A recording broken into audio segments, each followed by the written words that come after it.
হাই friends, আসসালামু আলাইকুম। মই গোলাবালি কৈ আছোঁ, আসাম দৰং জিলা, গাঁও খাৰপেটীয়া।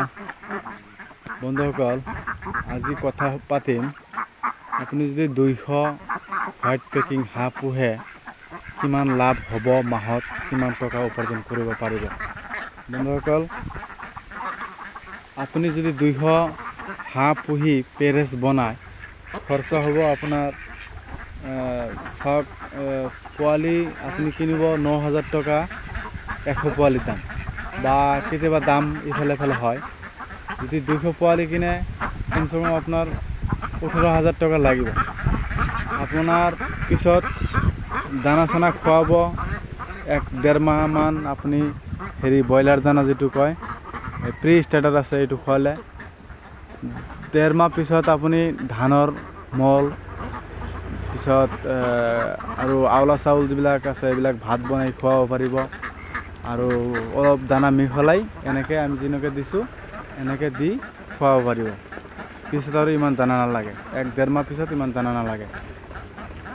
বন্ধুসকল, এনেকৈ যদি আপুনি পোহে 200 মানে হোৱাইট পেকিং হাঁহ, আপুনি 200 হোৱাইট পেকিং হাঁহৰ ভিতৰত যদি 100 মোটা হয় আৰু 100 যদি মাইকী হয়, 100 মোটাৰ ভিতৰত আপুনি 50টা মোটা বিক্ৰী কৰি দিলে, তাতে অলপ লাভ ওলাল।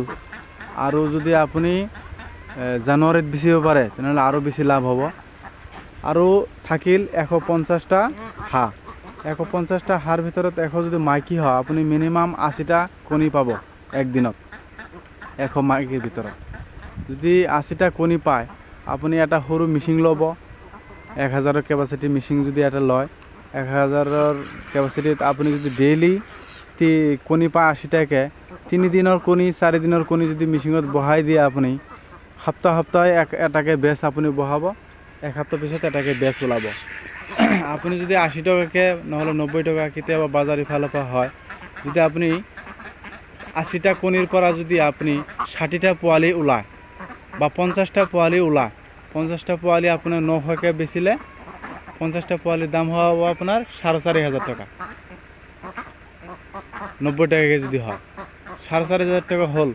দিন যদি আপোনাৰ 1500 টকা বাদ দিয়ে, তথাপি আপোনাৰ 3,000 টকাকৈ থাকি যাব বন্ধুসকল দিনত, মাহত 90,000 টকা।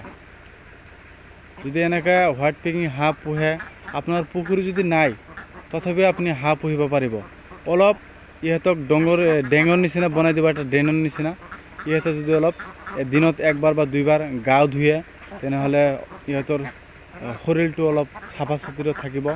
এনেকৈ হাঁহ পোহন কৰিলে আপোনালোকে লাভৱান হ'ব পাৰিব। এটা বস্তু কৰি কিনে আপুনি ভাগৰি যাব নালাগে। যদি আপুনি এটা কৰি কিনে ভাগৰি যায়, তেনেহ'লে বস্তুটো সফল আপুনি হ'ব নোৱাৰে। চাওক, আমি দানা দিছোঁ এইটো, এতিয়া আমাৰ হোৱাইট পেকিঙৰ বয়স হৈছে, কণী দিয়াৰ সময় হৈছে এতিয়া। এনেকৈ যদি আপুনি ফাৰ্ম কৰে তেনেহ'লে হ'ব পাৰিব। বন্ধুসকল, মাহত যদি 90,000 টকা কামাই কৰিব পাৰে, তেনেহ'লে আপোনাৰ কি লাগে? ধৈৰ্য ধৰিব লাগিব, এটা বস্তু কৰিলে ভালকৈ কৰিব লাগিব। যদি ভিডিঅ'টো ভাল লাগিছে তেনেহ'লে লাইক কৰিব, ছাবস্ক্ৰাইব কৰিব। আৰু যদি আপোনাৰ